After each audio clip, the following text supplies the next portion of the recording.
Boa tarde, irmãos, paz seja convosco. Vamos hoje à nossa 16ª aula do nosso estudo do livro do Apocalipse. Eu acredito que nós tenhamos aí mais umas 3, no máximo 4 aulas para terminarmos esse estudo, né? Um estudo muito bom, muito profundo. Então, que você esteja aí gostando, curta, compartilhe, comente, né, conosco, para sabermos se você está gostando dessas aulas. Então, nós estamos aí no capítulo 19, nós falamos aí sobre a ruína da Grande Babilônia, o lamento do povo, né? E falamos também do povo que está lá no céu, que agora eles estão glorificando a Deus por tudo acontecido. Então, o que nós tivemos na aula passada foi todos unidos numa adoração, dizendo amém, né? Aleluia. O plano de Deus aqui, ele está plenamente cumprido. Então, abra sua Bíblia no livro do Apocalipse, capítulo 19 e o verso 5. E saiu uma voz do trono exclamando: Dai louvores ao nosso Deus, todos os seus servos, os que o temeis, os pequenos e os grandes. Então, a voz era de um dos 4 seres viventes, os que estão ali mais próximos, né, do trono, tem uma voz ali com muita emoção, todos os seus servos, né, os que ainda estão vivos nessa destruição ou os mortos que já estão no céu. Não sabemos, né? Temos essas duas possibilidades. O que temeis, né? Que amam o Senhor, andam nos seus caminhos, todos em geral, soando um chamado à adoração de todos, para que todos estejam ali adorando ao nosso Deus. Pequenos e grandes, quer dizer, Moisés e Elias, os grandes, né? E pessoas comuns, trata dos pequenos, né? Mas estão ali todos juntos. Agora ele vai falar das bodas do Cordeiro. Desculpe. É o simbolismo de um casamento, é a festa de um casamento. 19:6. Então ouvi como uma voz de numerosa multidão, como de muitas águas, e como de fortes trovões, dizendo: Aleluia, pois reina o Senhor nosso Deus, o Todo-Poderoso. Então, uma grande multidão, então é uma potente voz, né, com intensidade. A mesma lá do versículo 1, reina é a antecipação, né, da realidade na sequência. Então, o reino é dos que se fizeram filhos de Deus por conta do sacrifício de Jesus.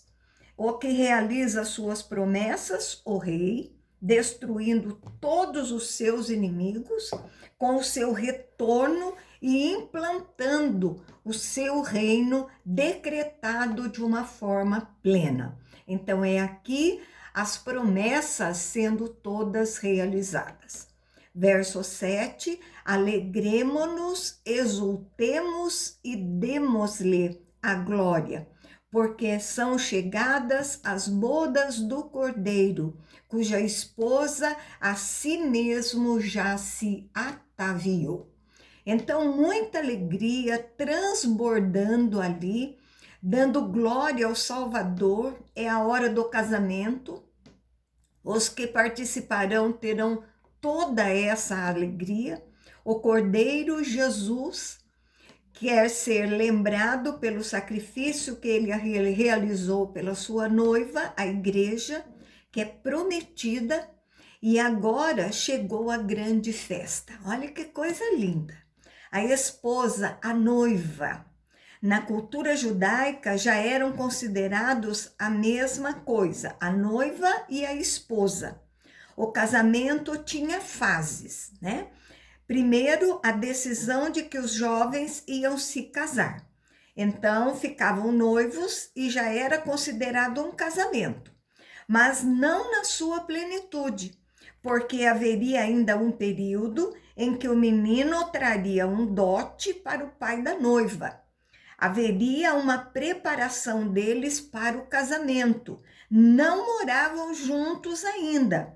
Então, depois desse tempo, é que viria uma procissão, onde os convidados do noivo iam até a casa da noiva para levá-lo para a festividade do casamento.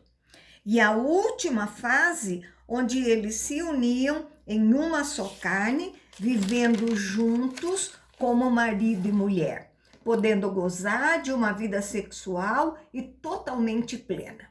Então, aqui já está a última fase dessa união, a de Cristo com a sua igreja, a de Cristo com a noiva. Então, a esposa, que é a igreja, já santificou, está preparada para encontrar seu noivo, Cristo, e sempre ensinou para que os servos de Deus estejam preparados para esse encontro. É o encontro final, a festa do encontro com Jesus, onde ele instaura totalmente o seu reino. Então, a esposa está preparada, enfeitada, bonita para encontrar o seu esposo. Verso 8, pois lhe foi dado vestir-se de linho finíssimo, resplandecente e puro, porque o linho finíssimo são os atos de justiça dos santos. Então, o esposo deu a roupa para a esposa vestir. Nós não temos mérito. Cristo fez tudo por nós. Até a roupa para nos apresentarmos perante Ele. Então, tudo Jesus preparou. Vestir-se vem com um contraste com a meretriz, né? A noiva se veste de maneira simples, de branco, totalmente limpa, de linho puro. As roupas da meretriz eram luxuosas, com pedras de brilhos. Então, este contraste é simplificado, do branco da pureza com o luxo pecaminoso da meretriz. Então, a esposa veste a roupa que Cristo deu, pura e simples. O símbolo do linho finíssimo é: os salvos foram justificados pelo Senhor, considerados justos, e a forma como os santos viveram glorificam o Senhor. Isto é a sua roupa. Então a igreja brilhou no mundo, mostrou que era do Senhor Jesus Cristo, a sua pureza, proclamou o evangelho. Essa é a roupa da igreja nessa boda do Cordeiro. Então não é salvação por obras, mas uma constatação dos justos que a igreja tem e que são do Espírito. Obra de Deus realizada, e a igreja resplandece dessa forma. Verso 9, então me falou o anjo, escreve, bem-aventurados aqueles que são chamados à ceia das bodas do Cordeiro. E acrescentou, são estas as verdadeiras palavras de Deus. Então a revelação é escrita para homens, mas revelada pelo Espírito Santo. Muito felizes são os que têm o convite para a festa. Vai focar agora os convidados. Tínhamos a igreja focada como esposa e agora fala dos convidados. Primeiro, algumas pessoas fazem uma distorção entre a esposa e os convidados. A esposa é um grupo de crentes, né? Convidados, outro grupo de crentes. Mas estamos falando do momento especial, né? Da vinda de Cristo. Então não tem separação, existe uma unidade. Então os convidados e a esposa são o mesmo grupo. Os que estiverem com o Cordeiro viverão a verdadeira alegria. O convite é para uma festa, realizado com os méritos de Jesus. Isto é um decreto de Deus e João escreve isso, porque vai acontecer. É uma realidade da vontade de Deus. Verso 10, prostrei-me ante os seus pés para adorá-lo. Ele, porém, me disse: vê, não faças isso. Sou conservo teu e dos teus irmãos, que mantêm o testemunho de Jesus. Adora a Deus, pois o testemunho de Jesus é o espírito da profecia. João então entende que esse anjo seria a manifestação do próprio Deus. Se ajoelha para adorar e o anjo corrige João, né? Dizendo que era servo do mesmo Deus de João. O mesmo Jesus que vocês servem, então não me adore, adore a Deus. Então, líderes aceitando sendo adorados como se fossem Deus. É o que nós estamos vendo nos dias de hoje. E o espírito da profecia é o objetivo da profecia, que é testemunhar da obra de Cristo, do evangelho, é que os servos de Deus devem fazer, né? Sermos testemunhos aí da palavra de Deus. Cristo, então, o vencedor da besta e do falso profeta.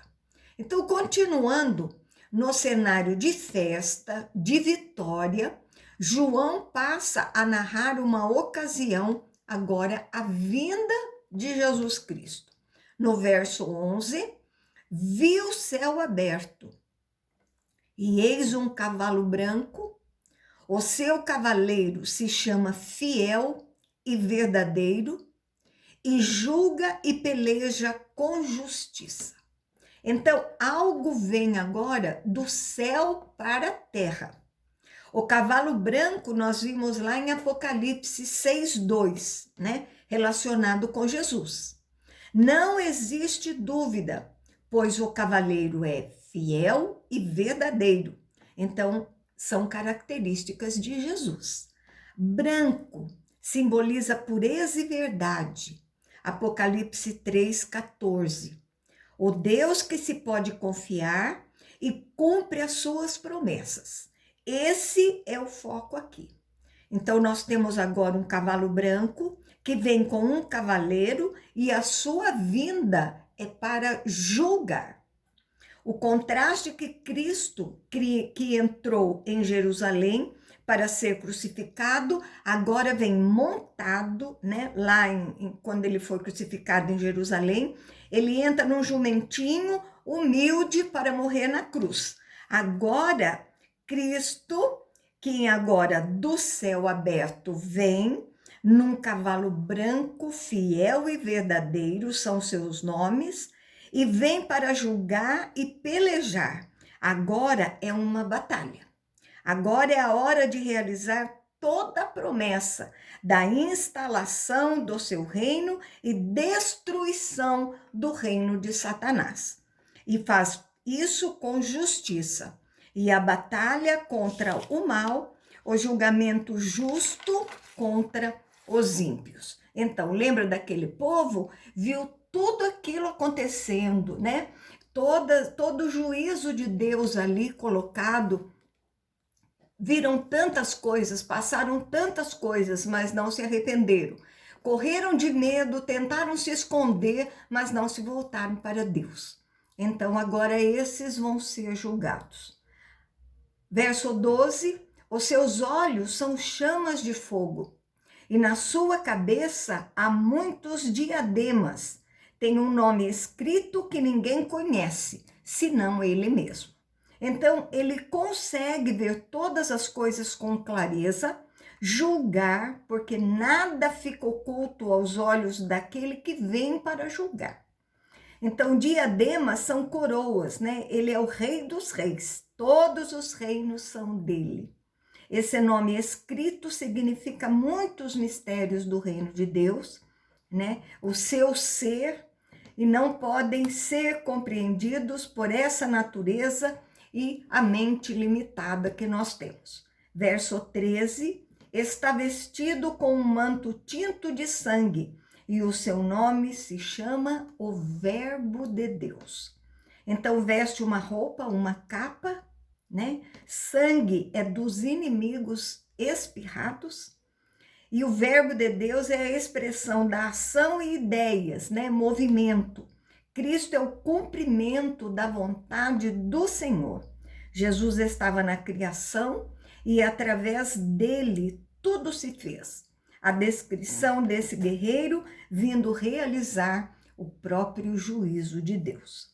Verso 14: e seguiram os exércitos que há no céu, montado cavalos brancos com vestiduras de linho finíssimos, branco e puro. Então, exércitos que há no céu. Nós temos aqui duas interpretações. Primeiro, são anjos. Segundo, pode ser a ideia dos santos, né? Descendo, vindo com o Senhor. E a ideia melhor é a primeira, que são anjos, porque sempre relaciona a vinda de Jesus com anjos, né? Lá em Marcos 8:38, diz, portanto, qualquer que entre essa geração adúltera e pecadora se envergonhar de mim e das minhas palavras, também o Filho do Homem se envergonhará dele, quando vier na glória de seu Pai com os seus santos anjos. Então, a primeira interpretação é a mais cabível para este versículo. Então, participavam da vitória do Messias, vestidos, preparados para participar da sua vinda. Não são citados guerreando. Somente Cristo é citado pelejando, com o seu manto tinto de sangue, porque a ideia é que Cristo não vai literalmente pegar a espada e sair lutando com o diabo. Em Tessalonicense, Paulo diz que Jesus vai vencer o maligno com o sopro da sua boca. Então, não existe resistência do maligno no retorno de Cristo. Tudo aqui é um simbolismo de uma batalha. Então, nós temos que entender bem. Verso 15: sai da sua boca uma espada afiada, para com ela ferir as nações, e ele mesmo as regerá com cetro de ferro, e pessoalmente pisa o lagar do vinho do furor da ira do Deus Todo-Poderoso. Então, boca e espada é a palavra. Realiza seus planos através do poder da palavra.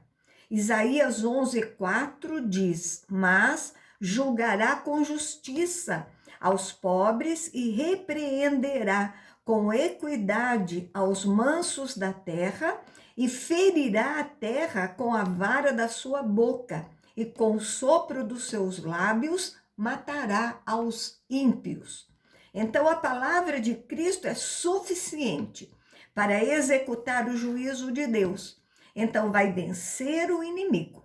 A instalação plena do reino de Deus. O diabo, o dragão, a besta, o falso profeta, são vistos dentro do quadro de Apocalipse na terra reinando, sendo grandes líderes e as pessoas os adorando como deuses. Então, Cristo está tomando toda essa ideia de volta para ele, que é o Rei dos Reis, o Senhor dos Senhores. Então, o diabo não vai reger a terra e nem dominar os reinos do mundo. Tudo é do Senhor. Deus permitiu que o diabo abrisse suas asinhas, avisou que viria a justiça, mas os ímpios não executaram. Então, ele realizará o juízo. Isaías 63:3 diz, eu sozinho piso no lagar, e dos povos ninguém houve comigo, e os pisei na minha ira, e os esmaguei no meu furor, e o seu sangue salpicou nas minhas vestes, e manchei toda a minha vestidura. Então, o lagar é o local onde se colocavam as uvas, né? Para que fossem pisadas e extraído o suco para fazer o vinho. Simboliza vencer o exército inimigo. A ideia é a justiça de Deus sendo derramada de forma pesada sobre os ímpios no retorno do cavalo branco. Verso 16, tem no seu manto e na sua coxa um nome inscrito, Rei dos reis e Senhor dos senhores. Então, o manto e coxa, né, no original, é melhor compreendido, tem no seu manto que cobre a sua coxa um nome inscrito. Não são duas vezes, né? Ou na coxa. Não, é no manto que está sobre a sua perna, sobre a sua coxa. A ideia central é que só crentes davam glória ao Rei dos Reis e Senhor dos Senhores. Os ímpios o rejeitaram e agora todos os reconhecem. Seu nome está visível. Então, a besta adorada não é a que reina sobre todos, mas o Senhor Jesus Cristo. O juízo final, ele tem que ser público, visto por todos. Verso 17, então vi um anjo posto em pé no sol, e clamou com grande voz, falando a todas as aves que voam pelo meio do céu: vinde, reuni-vos para a grande ceia de Deus. Em pé no sol é uma coisa muito visível, né? Todos ali vão ver no céu. Tivemos a descrição das bodas do cordeiro, da festa com a esposa e convidados. Então, temos agora uma outra festa, organizada por Deus, mas os participantes são os ímpios. Ela é diferente. É a ceia da condenação, da tristeza e da dor. Então, as aves de rapina comiam os cadáveres. Então, simboliza o maligno, tudo de ruim. Deus está no controle de todos os lados. Verso 18, para que comais carne de reis, carne de comandantes, carne de poderosos, carne de cavalos e seus cavaleiros, carne de todos, quer livres, quer escravo, tanto pequenos como grandes. Então, qual alimento servido nessa ceia? Os próprios convidados. O simbolismo dessa ceia é a destruição de todos os inimigos. Eles serão derrotados e não exterminados. Todos os que adoravam a besta, o juízo será derramado para a besta e todos que a seguiram. 19, e vi a besta e os reis da terra, com os seus exércitos congregados para pelejarem contra aquele que estava montado no cavalo e contra o seu exército. Então a visão passa para outros personagens agora. Os reis da terra se juntam à besta que emerge do mar, que está unida ao dragão e ao falso profeta, né, que é a besta que emerge da terra, de todo o poder, a besta apoiada de forma poderosa, né, a trindade satânica, né, que também é atingida nesse juízo. Temos aqui uma intenção de resistência totalmente infundada e inútil, a narrativa de lutas e batalhas, mas o diabo não resiste. A vinda de Cristo, pois no sopro da sua boca está tudo terminado. Estão iludidos, achando que vão vencer. Lá no Salmo 2 temos o relato das pessoas contra o ungido do Senhor e como ele lida com isso. Verso 20, mas a besta foi aprisionada, e com ela o falso profeta, que com os sinais feitos diante dela, seduziu aqueles que receberam a marca da besta e eram os adoradores da sua imagem.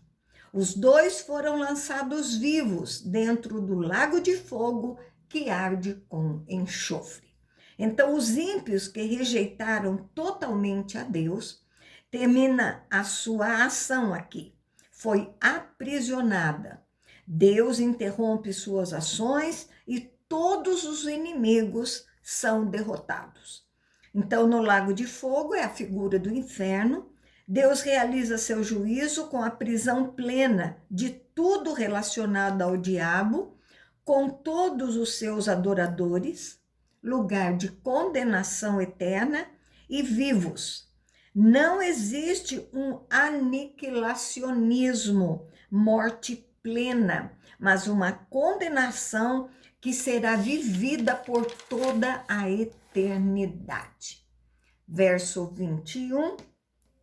Os restantes foram mortos com a espada que saía da boca daquele que estava montado no cavalo, e todas as aves se fartaram das suas carnes.